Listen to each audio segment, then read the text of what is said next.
Persembahan dan perpuluhan dapat ditransfer melalui BCA 857 050 5000 atas nama GBI Musi Palam Indah atau scan barcode QR kode GBI Musi Palam Indah. Tuhan Yesus memberkati.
Shalom Bapak Saudara, puji nama Tuhan, apa kabar semuanya?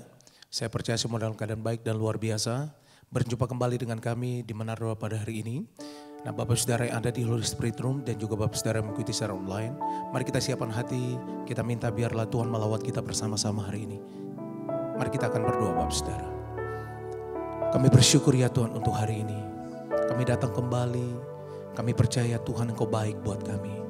Biarlah Engkau memberkati kami ya Tuhan Yesus. Ketika kami memuji dan menyembah Tuhan.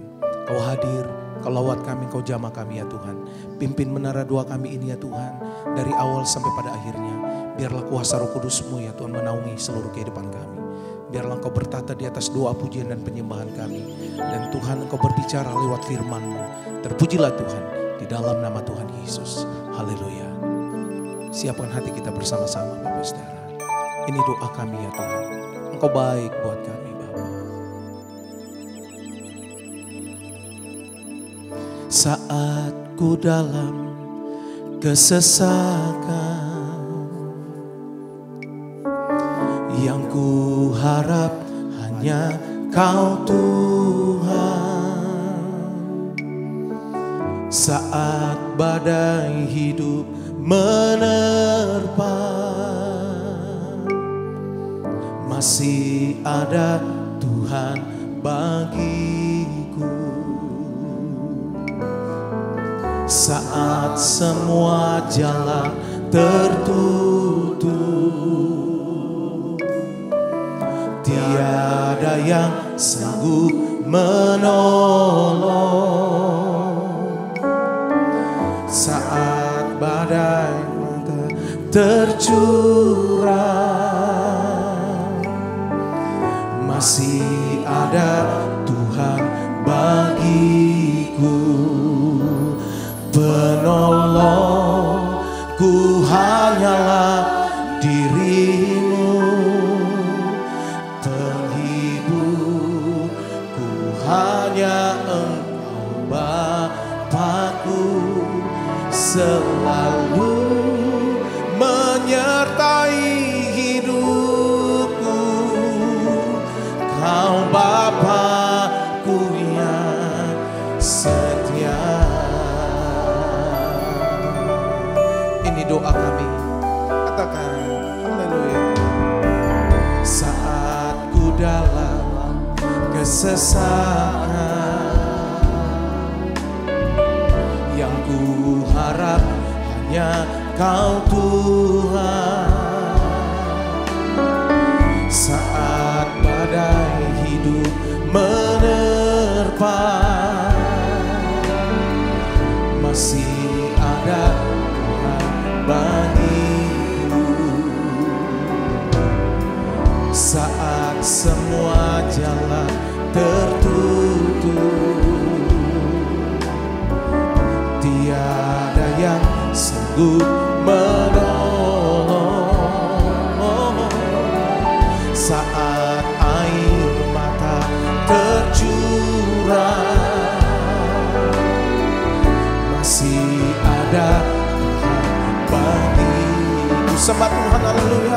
Penolongku hanyalah dirimu, menghibur ku hanya Bapa-Ku, selalu menyertai hidupku.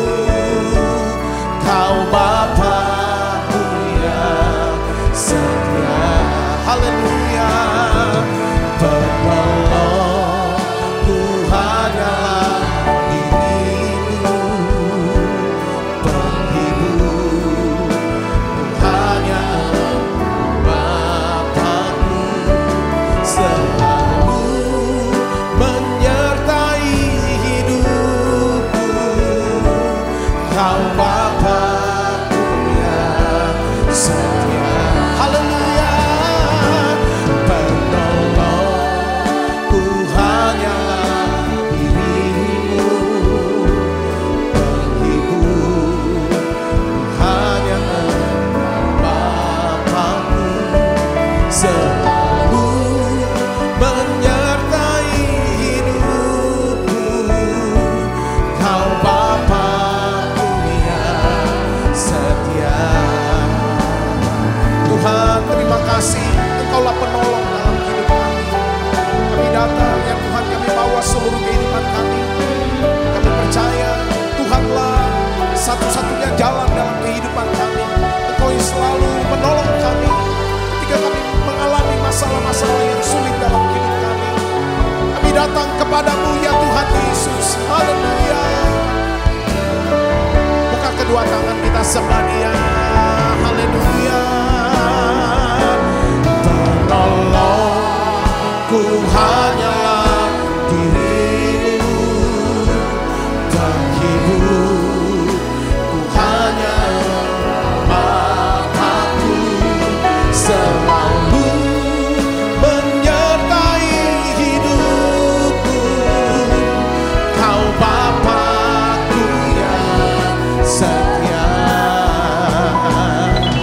Penolongku hanyalah dirimu, penghibur ku hanya Bapa-Ku, selalu menyertai hidupku.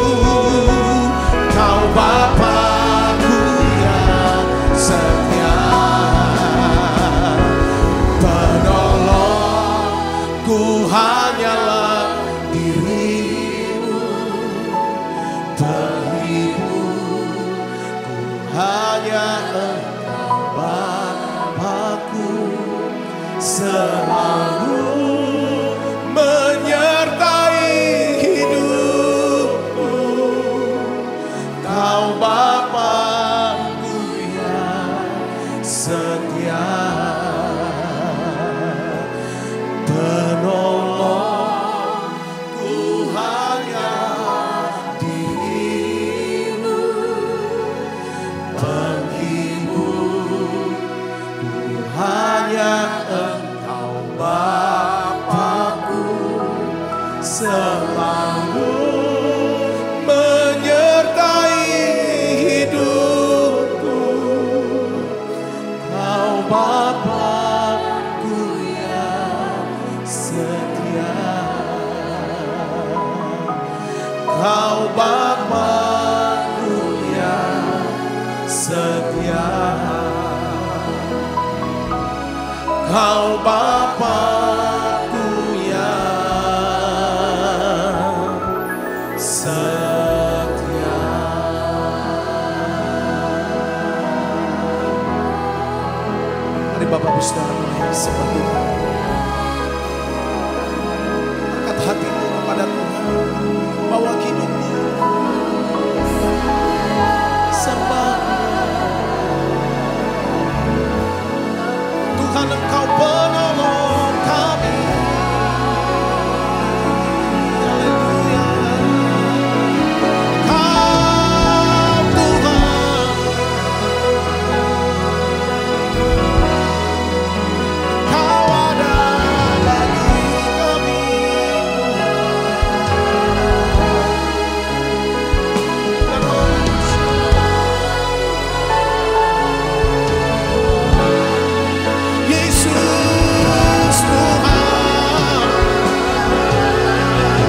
Kami ada di dalam hadirat-Mu ya Tuhan.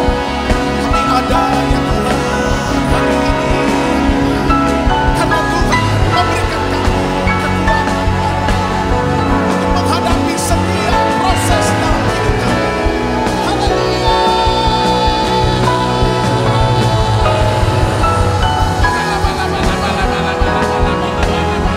Yesus Tuhan, Yesus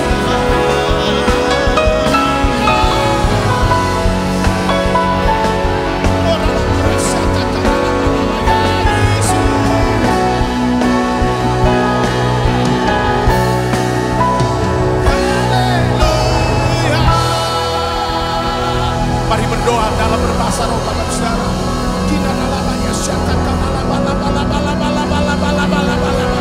hiralabaya syatakan alabaya syatakan alabalaba hiralabaya syatakan alabaya syatakan alabalaba oralabatakan alabaya syatakan.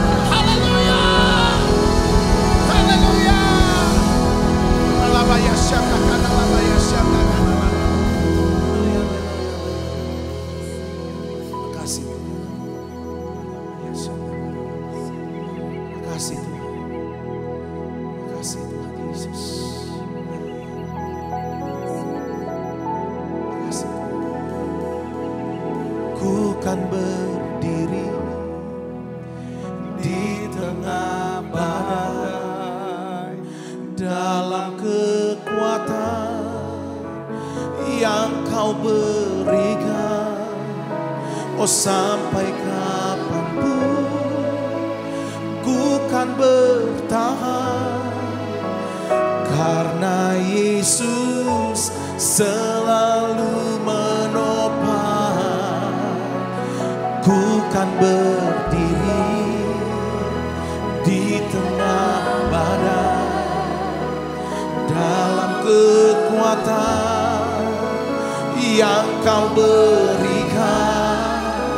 Oh sampai kapanpun ku kan bertahan karena Yesus selalu menopang hidupku.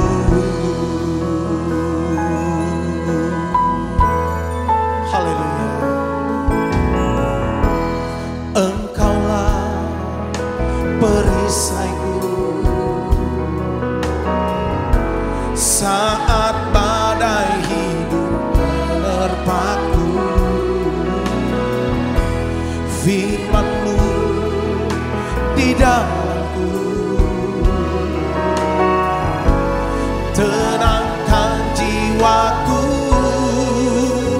Ku kan berdiri di tengah badai dalam kekuatan yang Kau berikan.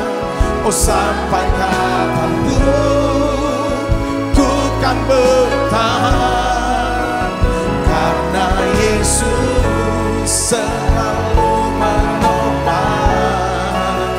Ku kan berdiri di tengah badai dalam kekuatan yang Kau berikan. Oh sampai kapanpun ku kan bertahan karena Yesus selalu menopang hidupku. Sembah Dia. Haleluya. Ku kan berdiri di tengah badai dalam kekuatan yang Kau berikan. Sampai kapanpun ku kan bertahan karena Yesus selalu menopang. Ku kan berdiri di tengah badai dalam kekuatan yang Kau berikan.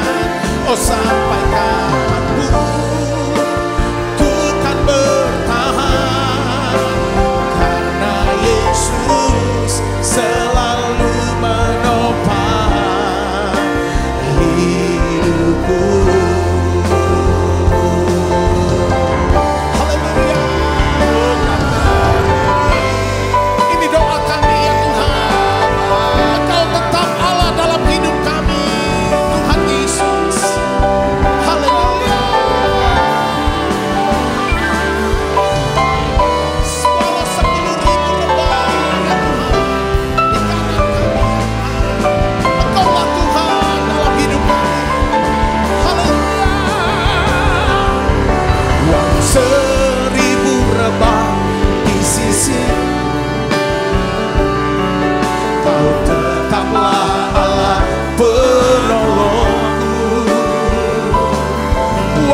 10.000 rebah di kananku, takkan ku goyah, sebab Yesus sertaku. Haleluya. Walau 1000 rebah di sisi, Kau tetaplah Allah penolongku. Walau 10.000 rebah di kananku, takkan ku goyah, sebab Yesus sertaku. Dari awal tiada pernah ku ragu, kasih setiamu ya Tuhan. Setiap waktu dalam hidupku, tak pernah Kau tinggalkan. Meski langit tampak surut, awan gelap pun menghadap. Hadapi badai, lewati gelombang, tak pernah Kau tinggalkan diriku.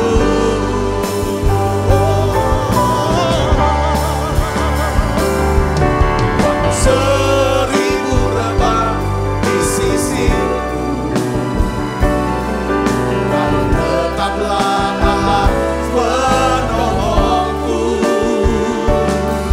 Walau 10.000 rebah di kananku, takkan ku goyah, sebab Yesus sertaku. Haleluya.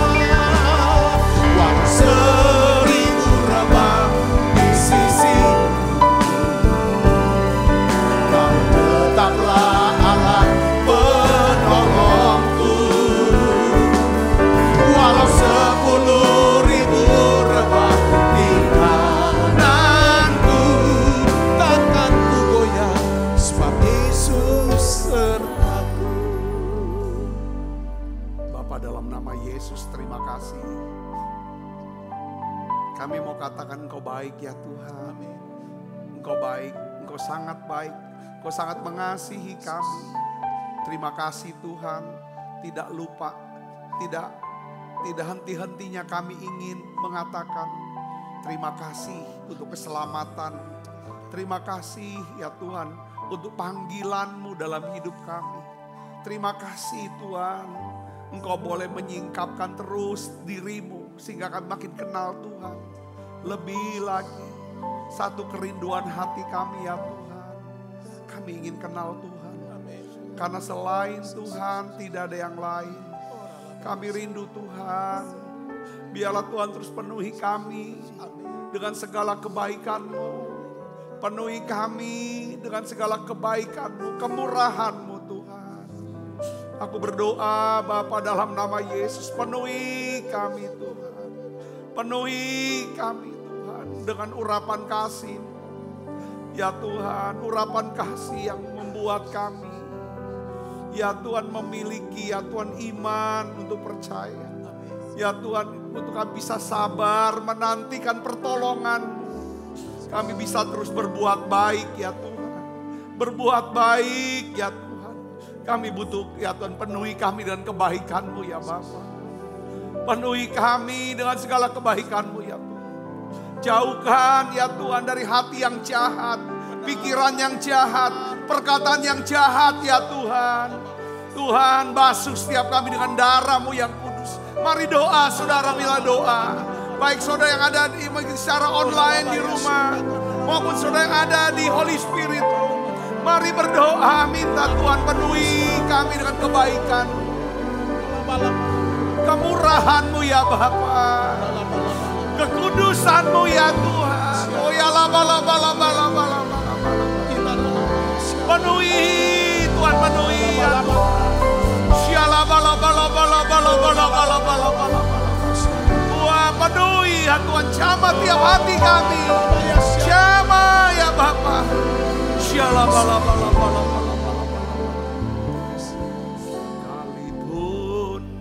aku dalam lembah gelap, ku tak takut sebab Kau besertaku. Sekalipun badai topan datang menerpa, ku tak gentar sebab Kau di sisiku. Sekalipun aku dalam lembah gelap, ku tak takut sebab Kau besertaku. Sekalipun badai topan datang menerpa, ku tak gentar sebab Kau di sisi. Aku percaya, aku percaya berkat-Mu atasku melimpah, kebajikan kemurahan selalu mengikutiku. Ku puji, ku sembah. Mari naikkan dengan segenap hati, katakan aku percaya. Aku percaya berkat-Mu atasku melimpah, kebajikan kemurahan selalu mengikutiku. Ku puji, ku sembah Kau Tuhan. Terima kasih Tuhan. Tuhan terus lengkapi kami. Biarlah ya Tuhan kami makin ya Tuhan bertumbuh ya Tuhan di dalam Tuhan. Mahir mengatasi segala pergumulan ya Tuhan, karena kami percaya ada Tuhan yang menuntun kami lewat firman-Mu, lewat Roh Kudus-Mu. Terima kasih Tuhan, terima kasih. Urapi hamba-Mu untuk menyampaikan pesan firman-Mu dengan bahasa yang sederhana dan mudah dimengerti. Dalam nama Yesus, semua kita yang siap menerima firman, hati gembira, sama-sama katakan amin. Tangan yang meriah saudara, silakan kembali Ibu Bapak. Shalom saudara, puji Tuhan kita bisa berkumpul lagi hari ini. Nah hari ini saya ingin melengkapi saudara, mungkin ada beberapa di antara saudara yang sedang berada di dalam pergumulan atau padang gurun, atau istilah padang gurun sekarang kadang biasanya badai saudaraku. Nah saya ingin bagikan bagaimana caranya keluar dari padang gurun rohani saudara ya. Kita akan baca kitab kita saudaraku ya, dalam Ulangan 8 ayat 2 dan 3. Saya ingin ajak Ibu Bapak untuk melihat dan baca. 1, 2, 3. Ingatlah kepada seluruh perjalanan yang kau lakukan atas kehendak Tuhan Allahmu di padang gurun selama 40 tahun ini. Dengan maksud apa? Merendahkan hatimu dan mencobai engkau untuk mengetahui apa yang ada dalam hatimu, yakni apakah engkau berpegang pada perintahnya atau tidak. Jadi ia merendahkan hatimu, membiarkan engkau lapar dan memberi engkau makan mana yang tidak engkau kenal dan yang juga tidak dikenal oleh nenek moyangmu, untuk membuat engkau mengerti bahwa manusia hidup bukan dari roti saja, tetapi manusia hidup dari segala yang diucapkan oleh Tuhan. Katakan amin. Nah ini bicara tentang orang Israel yang dibawa Tuhan ke padang gurun. Bapak ibu saudara yang kasih Kristus, pernah gak saudara rasanya hidup seperti di padang gurun? Apa bayangannya saudara? Ya, semua doa seolah sudah dinaikkan, tapi kok enggak ada jawaban. Ya, saya tulis masalah datang bertubi-tubi, hati terasa kering, kosong, kayaknya ke Tuhan kok jauh, susah masuk hadirat. Saudaraku sudah doa-doa, kok hadirat kayaknya jauh. Itulah padang gurun rohani sebenarnya. Padang gurun rohani. Tetapi ingat ya saudara ya, ada kalanya memang Tuhan bawa kita ke tempat ini, ke padang gurun ini saudaraku. Bukan untuk menghancurkan kita. Bukan untuk meninggalkan kita saudaraku. Tapi untuk membentuk karakter kita. Katakan amin. Katakan amin. Ya ini saudaraku ya.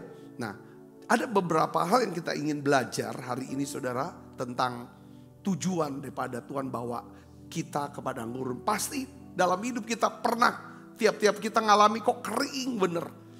Kok biasanya tuh mudah sekali nangis. Masuk hadirat.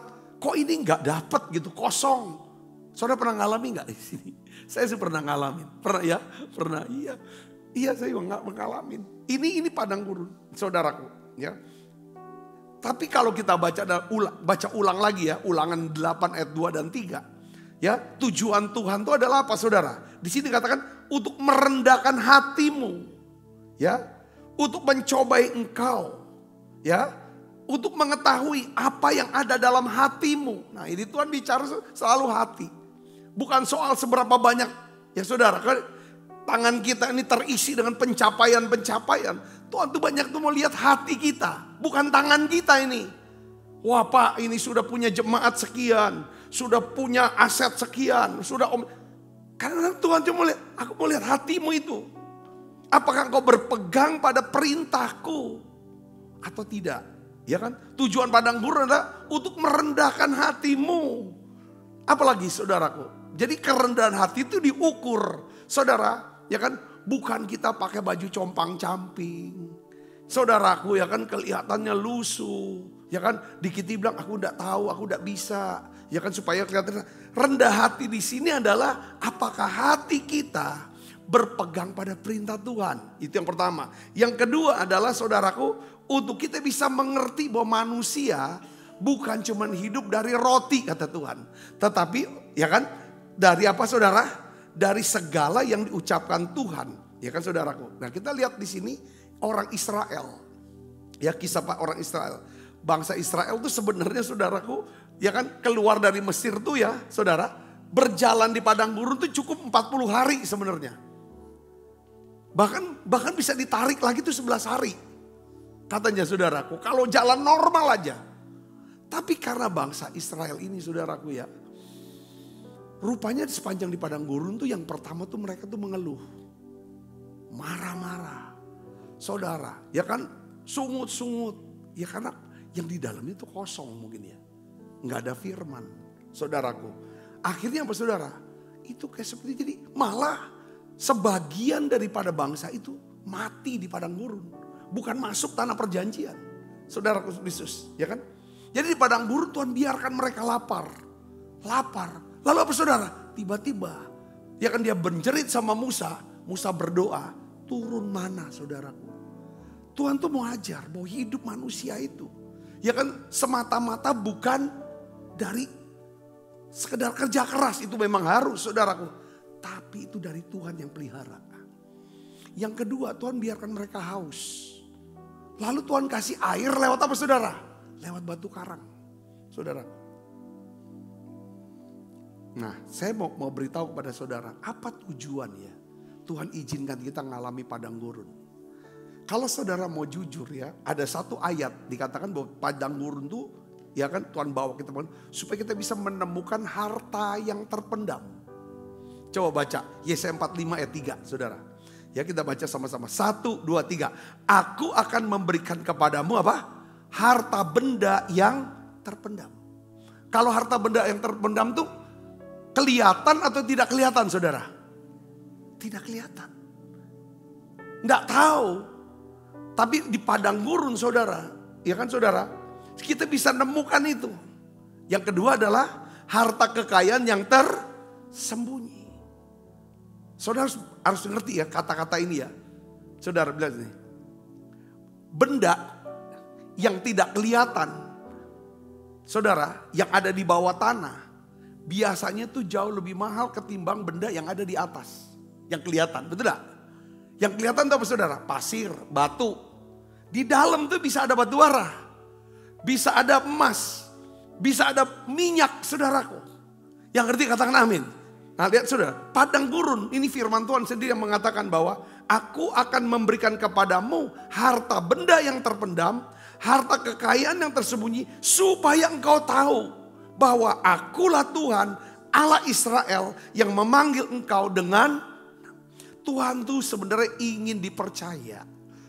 Tuhan tuh hanya ingin dikenal. Dia tidak ingin kita lupa sama dia. Jadi kalau Tuhan izinkan kita ke padang gurun supaya kita ingat sama dia. Saudaraku, pertama dia mau merendahkan hati kita untuk menumbuhkan iman kita. Setelah itu akhirnya apa saudara? Kita bisa menemukan harta yang tersembunyi. Apa namanya harta tersembunyi? Kalau buat kita mah apa? Keselamatan. Katakan amin. Keselamatan. Panggilan hidup. Yang ketiga apa saudara? Pengenalan akan Kristus. Saya keselamatan. Ini kesaksian saya mungkin juga menjelaskan untuk kesaksian saudara. Saudara, ada banyak orang bertobat percaya Yesus. Ya kan? Setelah dia mengalami apa? Padang gurun. Betul gak saudara? Entah karena sakit kah? Entah karena ada masalah dalam hidupnya, keuangan dan segala macam. Pasti saudaraku. Ada banyak kesaksian-kesaksian yang kita dengar. Saudaraku. Contoh seperti saya bisa jadi Kristen. Saya bisa bertobat jadi Kristen. Saudaraku, ya kan? Pindah, ya kan? Jadi Kristen. Itu karena apa saudara? Padang gurun. Ya. Berikutnya lagi saudara, saya dapat keselamatan. Itulah harta, benda, kekayaan yang tersembunyi. Lalu saudaraku setelah saya jadi Kristen, saya kuliah, saya kerja sebagai pegawai negeri pada waktu itu saudara. Tiba-tiba saya masuk lagi padang gurun. Sakit dan lain sebagainya, drop out. Saudara keluar, tidak ada kerja. Tunggu, saudara, itu padang gurun. Rupanya saudara saya dapetin harta yang terpendam. Apa saudara? Panggilan Tuhan buat hidup saya. Yang ngerti katakan amin. Selesai itu saya jalani panggilan itu saudara. Dalam menjalani panggilan masuk lagi padang gurun. Berkali-kali masuk padang gurun. Yang akhirnya saya kenal Tuhan. Cara mainnya Tuhan saya tahu. Pola-pola kerjanya Tuhan. Akhirnya saya jadi tahu. Yang saya pernah saksikan. Engkau menyediakan damai sejahtera. Ya kan? Ya kan? Apa yang aku kerjakan. Engkau yang akan menyelesaikannya bagi aku. Sepanjang saya pelihara damai sejahtera. Ya kan? Maka apa yang saya kerjakan. Ya kan? Itu pasti akan disertai oleh Tuhan. Dan pasti selesai. Pasti berhasil. Itu pengenalan. Itu dari mana saudara dapatnya? Padang gurun. Jadi harta ini bukan soal kaya, terkenal. Tetapi saudara, keselamatan, panggilan hidup. Jadi hidup kita gak monoton, rutin seperti itu saja. Kita tahu. Ya kan saudara, setiap kita Tuhan mau selamatkan. Katakan amin. Tuhan mengasihi semua orang diselamatkan. Tuhan izinkan mengalami apa? Padang gurun. Ya apapun di padang gurun. Saudara masalah di rumah tangga, masalah keuangan, masalah sakit penyakit. Apapun itu saudaraku. Jadi padang gurun pasti punya tujuan. Tujuannya baik. Amin. Saudaraku, ya kan? Saudara, jadi padang gurun itu sebenarnya jalan. Ya, jalan menuju apa? Ke satu tempat di mana kita dapatkan harta rohani terbesar. Keselamatan, panggilan hidup kita, dan pengenalan akan Kristus. Saudaraku, nah ini. Kalau saudara, saya mau nanya sama saudara, kalau kita mau jujur, kapan ibadah yang membuat saudara rasanya begitu dekat sama Tuhan? Ya pasti pada waktu kita ada rasa di padang gurun, remuk nih. Sedih, susah, segala macam. Nah yang kedua saudara kita bahas, nah itu tujuannya. Yang kedua adalah bagaimana memanfaatkan ya padang gurun menjadi satu kebaikan buat kita. Kita bisa nemukan harta ini. Ada banyak orang saudara ada di padang gurun tapi gak ketemu harta itu. Betul gak saudara? Bahkan hidupnya ada di padang gurun terus. Gak pernah keluar-keluar. Susah terus. Gak pernah. Nah kalau kita keluar dari padang gurun kan pasti kita tiba di mana? Tanah perjanjian. Itulah hidup yang berkelimpahan, hidup yang maksimal, hidup yang berdampak, itulah tanah perjanjian. Saudaraku, kalau masih berputar-putar seperti itu, saudara, rutinitas, hanya hidup untuk kewajiban, untuk sendiri, dan ngeluh terus. Hidupnya ya seperti kayak nguras orang lain, bikin orang lagi capek, itu masih padang gurun. Bagaimana cara memanfaatkan padang gurun untuk kebaikan kita, saudaraku?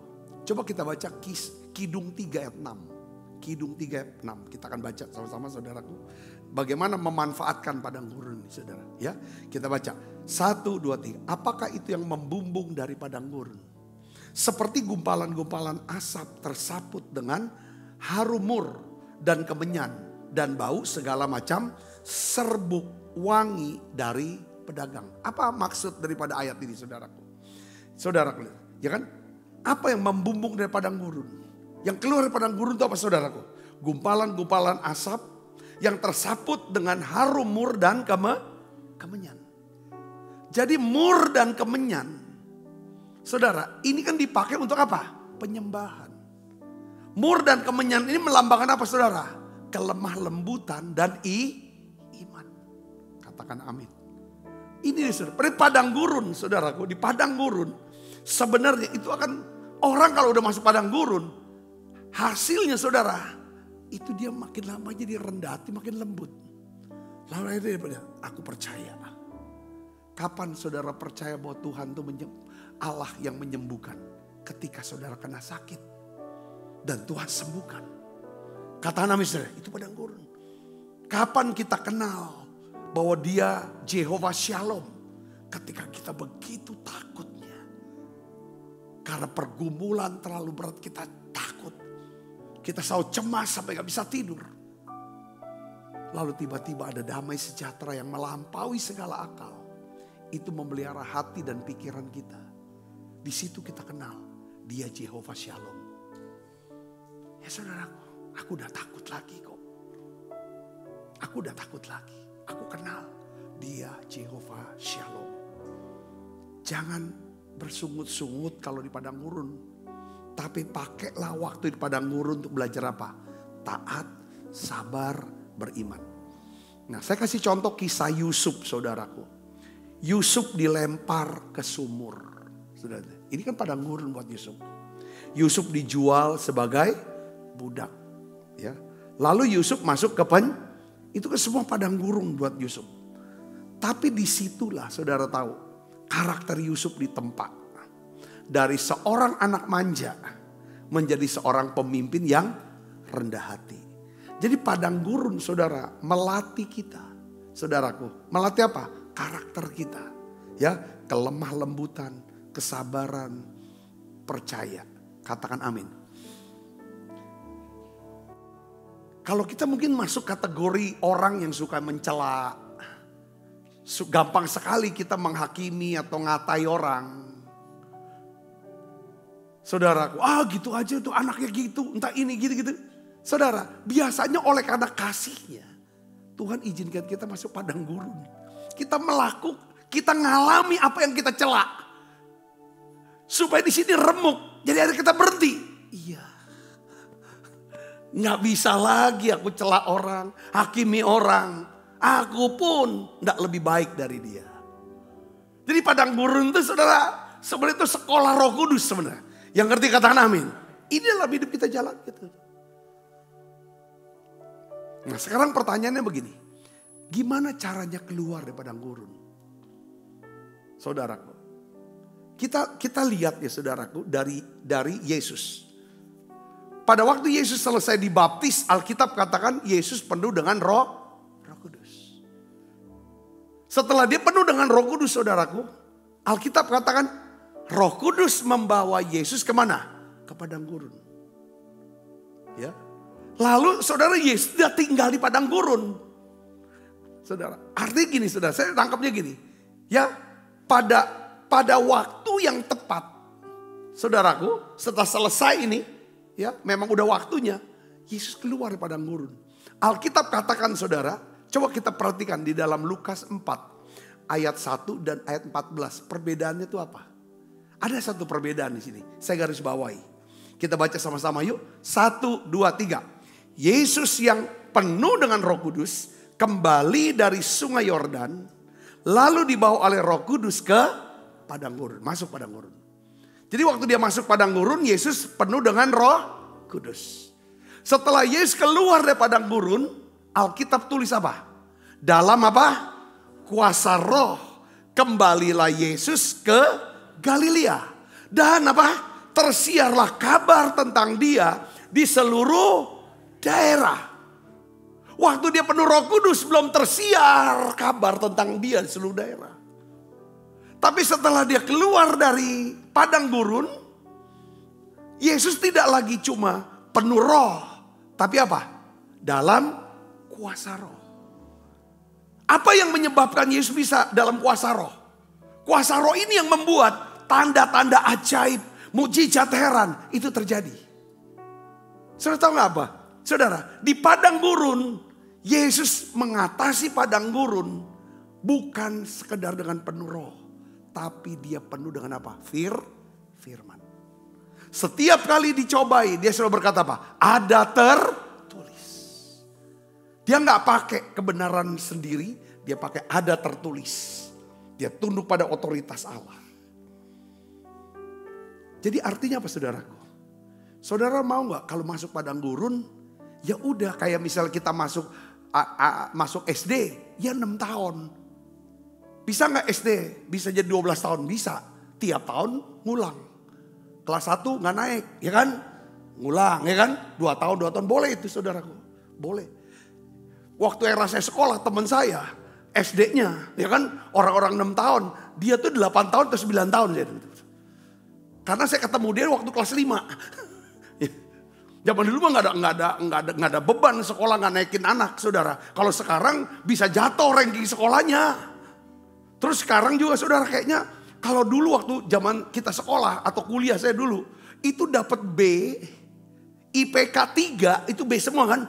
Wah, itu mah udah begini maknyus itu. Susah, apalagi waktu kuliah saya di STAN itu. Ya sudah jungkar balik, dapatnya C, dapatnya B. Kalau sekarang kan kumlot, banyak nih orang kumlot. Saudaraku bisa 4, 39. Poin yang saya mau ngomongin itu adalah apa, saudaraku Yesus? Ya kan? Ini, ya kan? Ya. Kita mau di padang gurun, saudara bisa kayak orang Israel. Mesti sebenarnya 40 hari. Bahkan bisa dipres itu 11 hari katanya jalannya. Kenapa 40 hari? Satu generasi. Itu juga bukan generasi yang sudah di bawah daripada yang pengintai yang bisa masuk. Saudaraku. Karena mereka gak punya firman. Jadi saudara mau gak ketika masuk padang gurun. Ya, sekolah 6 tahun ya 6 tahun lah. SMP 3 tahun, gimana caranya, saudara? Penuh firman dan penuh dengan penuh Roh Kudus dan penuh dengan firman. Katakan amin. Nah, ini penting, ya kan, saudaraku. Jadi di situ. Yang kedua, gimana caranya kita harus untuk bisa keluar dari padang gurun?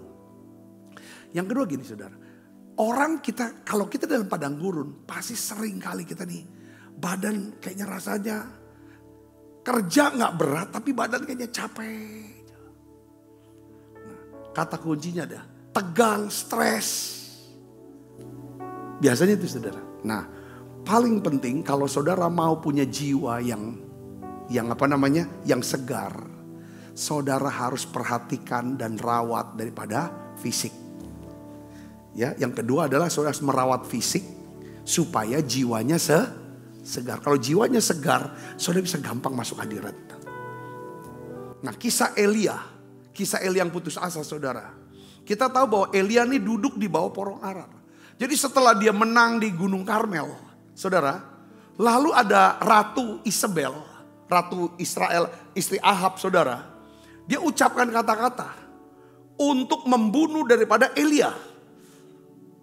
Pada kata-kata Isabel itu, saudara, itu kena di mentalnya. Jadi istilahnya tuh Nabi Elia tuh kena mental dari perkataan Isabel, saudaraku. Akhirnya dia lari, saudara, bersembunyi. Jadi sampailah dia di bawah pohon Arar. Lalu dia ngomong sama Tuhan, Tuhan cukuplah, udah ambil nyawa saya. Dia tuh kecapean, dia kelelahan, dia depresi, Lalu dia putus asa saudaraku. Nah ya kan kita sudah belajar ya. Waktu hari Selasa doa pengurapan kemarin. Saudaraku, kalau kita punya gambar diri yang salah tentang diri kita. Saudaraku, maka kita gak mungkin bisa melihat masa depan kita. Pasti kita gak ada pengharapan. Kita akan menjadi putus asa.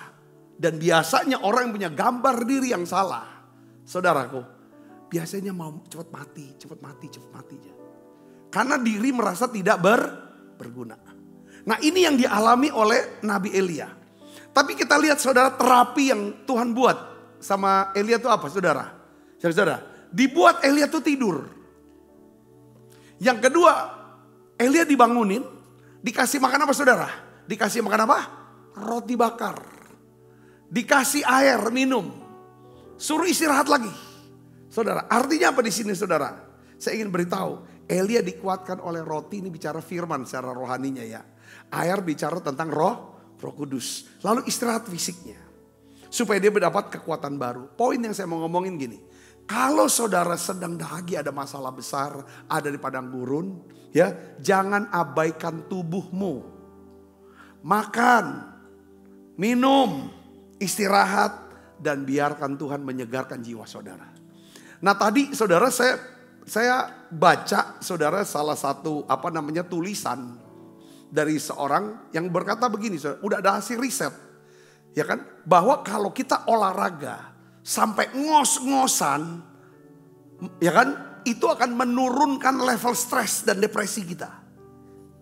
Karena pada waktu kita olahraga sampai ngos-ngosan dia bilang, maka keluar nama hormon-hormon seperti endorfin, dopamin, yang membuat level stres kita turun, lalu keluar level apa?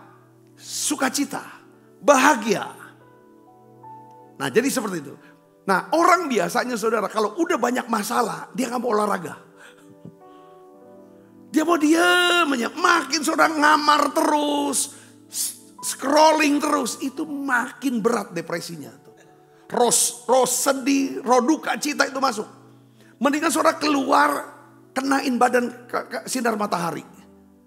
Katanya itu kenain sinar matahari, saudara gak apa-apa, hitam, manis kok. Saya tuh gak takut kena sinar matahari, saya senang sinar matahari. Itu bagus sekali, itu vitamin, ya kan. Keluarkan keringat saudaraku, kalau dalam keadaan seperti itu. Jadi seperti itu hal yang nampaknya gak rohani, tapi sebenarnya rohani banget. Kayak saya misalnya kalau misalnya hari Senin, saya tuh biarkan badan saya tuh tidur kadang-kadang tuh bisa seharian. Supaya saya bisa push dari Selasa sampai hari Jumat. Lalu Sabtu biasanya saya juga gak keluar lagi ke kemana-mana. Senin saya jarang keluar kemana-mana. Senin gak pernah mau keluar, telepon juga enggak. Yang berat-berat tuh gak mau lagi. Untuk Senin dan Sabtu 2 itu. Supaya saya bisa efektif di hari Minggu, Selasa sampai Jumat. Saya bisa ngerti, itu udah puluhan tahun saya buat. Jadi hidup itu saudaraku, ya kenapa kok orang kok muda katanya sakit. Maaf, ya saya banyak faktor ya, katanya kan bisa ada autoimun dan lain sebagainya. Atau kena kanker, itu penyebab karena kita ini gak terlalu ngerawat badan. Dalam arti apa? Kita tuh nggak ada komunikasi. Kayaknya kita kejam sama badan kita. Hajar push terus. Kerja. Wah karena ini. Karena gambar diri kita yang mungkin yang tidak sehat ya. Kalau aku nggak kerja, nanti aku nggak disayang. Nanti bos aku, nanti orang-orang tuh gimana. Kita tuh, istilahnya, saya pakai istilah itu, kita tidak biarkan, kita tidak izinkan tubuh itu istirahat. Ada ini ekstrim satu orang tertentu ya. Tapi saya nggak bicara tentang orang yang terlalu sayang dengan tubuhnya sampai nggak pernah kerja, nggak buat kayak nganggur terus, baring terus sehari itu bukan poinnya saya. Ya kan, oh kalau gitu kami baring, oh puji Tuhan Pak, emang aku nih baring terus. Kayak Bapak, saya bukan Bapak 2 hari, aku 7 hari seminggu. Ya bukan itu poinnya saya nggak bicara itu. Kita kan mau hidup kita berdampak, berguna, katakan amin sudah. Ini saya ngebahas tentang kita bagaimana bisa cepat keluar dari pergumulan. Kalau kita dalam tiap kita kan masih hidup tuh selalu datang ke padang gurun.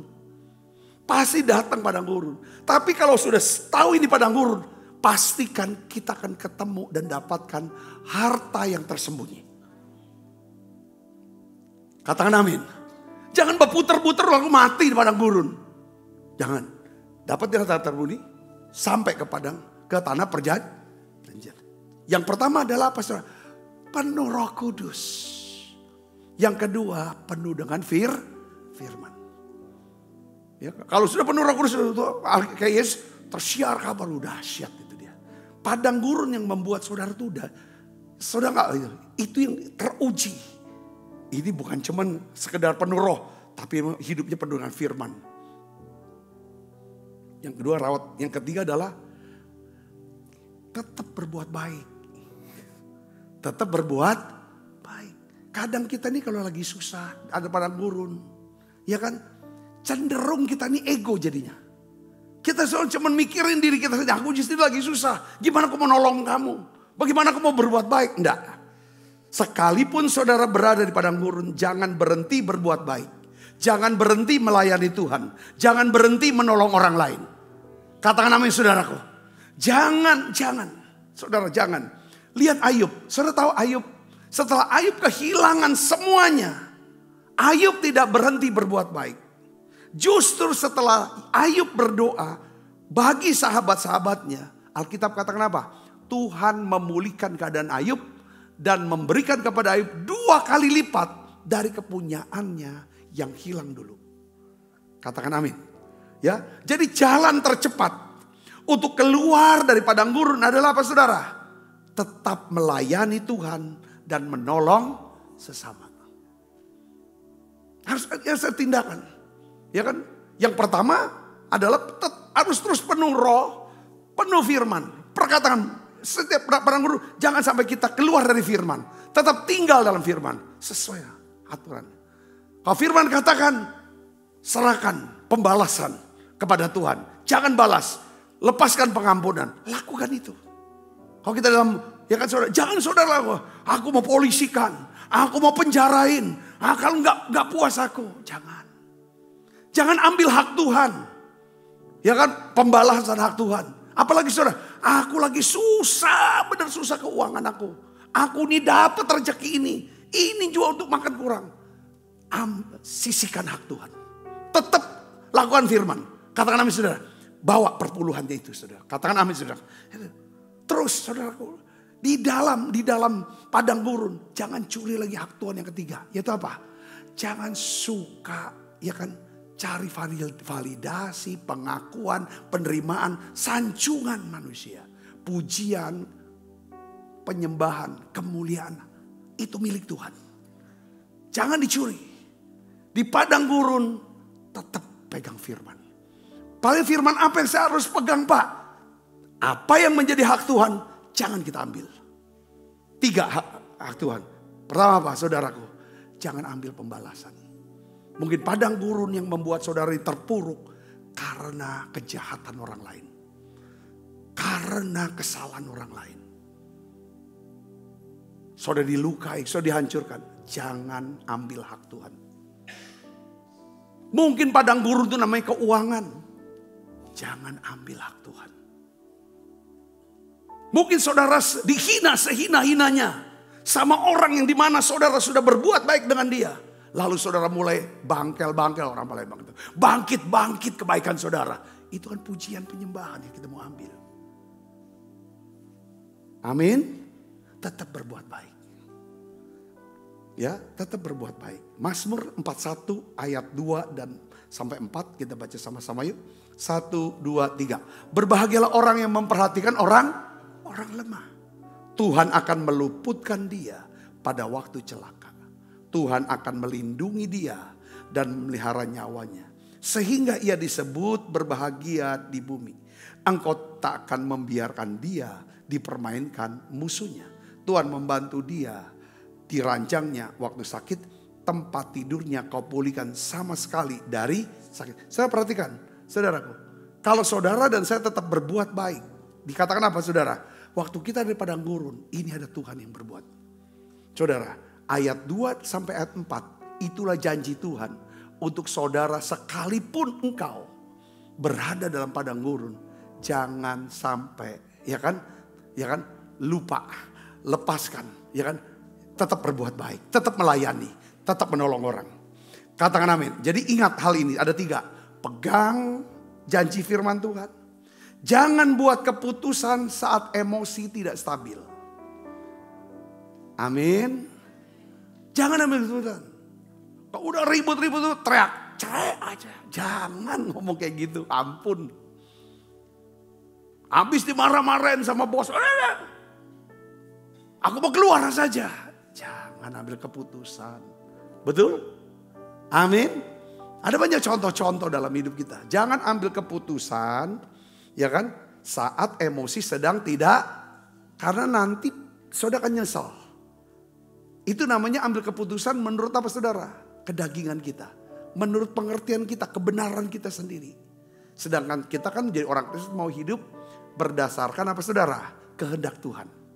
Ya, berdasarkan firman. Yang ketiga adalah tetap melayani dan menolong orang lain. Saya tutup dengan ayat ini saudara. Ini bagus ayatnya. Yesaya 32:15 ya. Kita baca dengan suara keras. 1, 2, 3. Sampai dicurahkan kepada kita roh dari atas.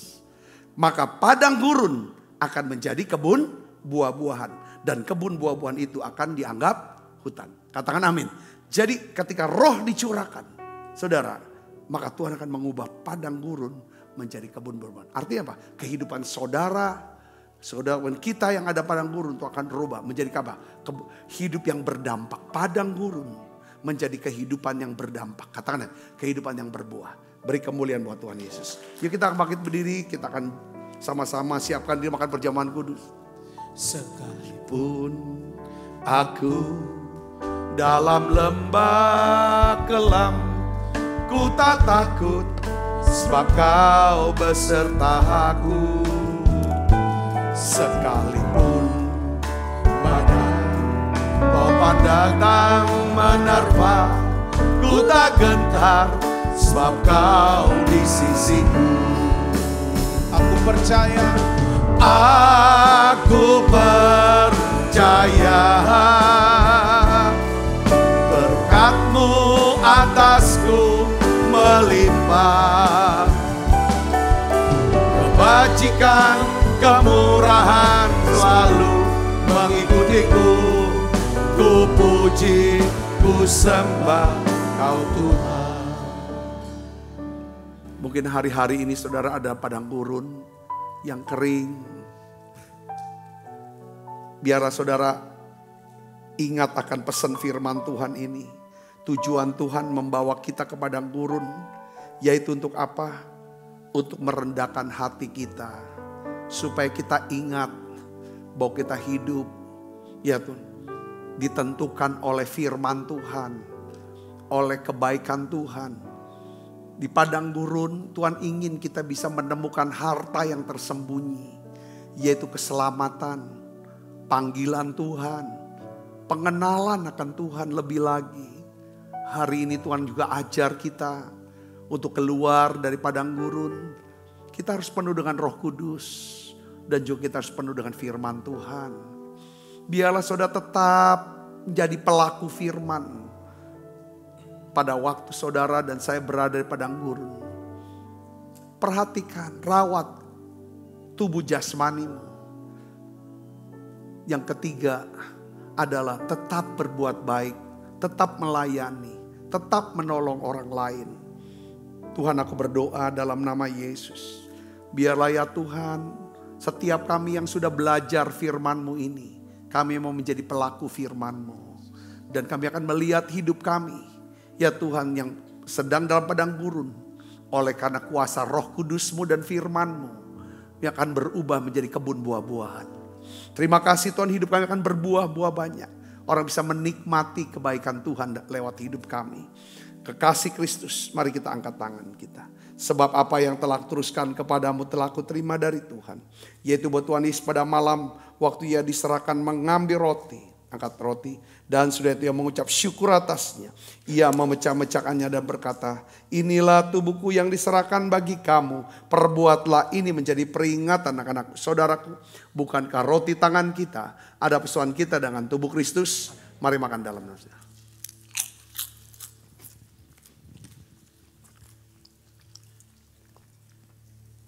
Angkat cawan.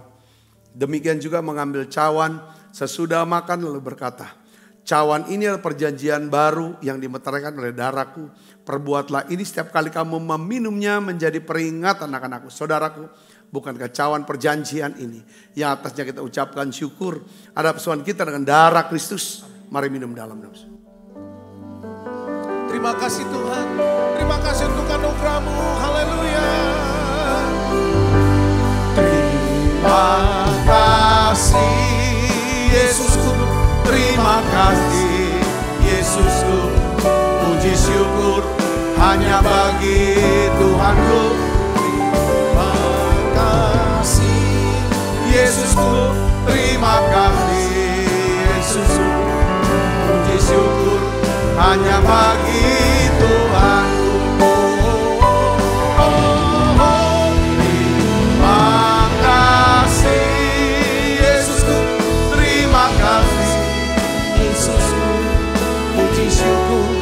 Hanya bagi Tuhanku.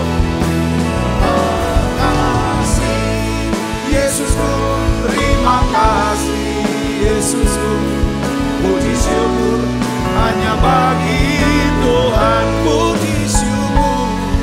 Puji syukur hanya bagi Tuhanku. Haleluya. Puji syukur hanya bagi Tuhan. Mari angkat tangan kita. Kekasih Kristus, terimalah berkat yang berlimpah-limpah daripada Allah Bapa. Di dalam anaknya yang tunggal Tuhan kita, Yesus Kristus. Persetujuan yang manis Roh Kudus menyertai kita semua mulai saat ini. Sampai Yesus datang menjemput permain dan sampai selama-lamanya. Semua kita yang percaya dan berkati sama-sama katakan amin. Tuhan berkati saudara semuanya.